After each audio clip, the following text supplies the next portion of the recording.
The youngest chairman of a public sector bank, State Bank of India. We've researched you, sir. And you were also the chairman of ICICI Bank.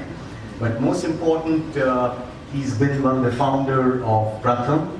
And Ms. Lakshmi Narayan told me about it, and then we researched extensively, because in the US, Pratham is one of the well-known NGOs that many of us definitely engage with. And then Ms. Lalita Kumar Mangalam, fantastic background, and she of course been the chairman of the Women's Council of India, National Secretary of BJP. She was also the spokesperson, or is the spokesperson for BJP, and an illustrious background. I think if there was a family tree, and what is interesting is, you will know later, but Bhakti Rasamrit Maharaj lived in a house which was also where your grandfather Ajay Mukherjee used to live. That, like Mr. Vagul, I am not exactly a technology expert.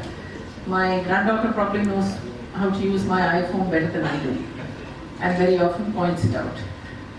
Now, I will speak from the perspective of the 3 years that I spent as the head of the National Commission for Women, because while I wholeheartedly agree that technology does enable people, for those who don't have access, who don't have the skills and the training, it's an enormous disabler.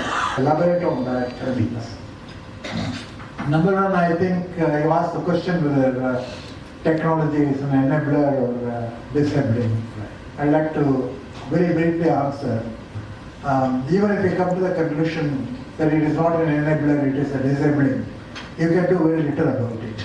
I think the technology is going to come up, whether you like it or not, and you have to accept it.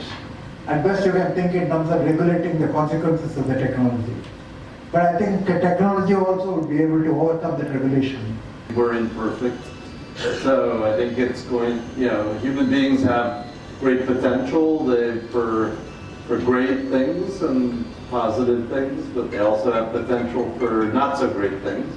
They also make lots of mistakes. So I think technology kind of reflects that a lot of the time. It was interesting when I was interviewing at Microsoft with one of the top executives at Microsoft. He said, "Oh, do you like technology? You like gadgets?" And I said, "Well, I know this isn't the right answer, but actually I don't really care for all that technology for its own sake. What excites me is what you can do with it." First one is an example from this city. There is Dr. K.M. Cherian, and I'm sure most of you are familiar with him. He's a heart specialist, someone who has performed over 45,000 cardiac surgeries, the first one to do a cardiac surgery in India, the first one to do a transplant here in India. And he is investing his time, or he's invested his time, effort, energy in some of the latest in medical technology like tissue engineering,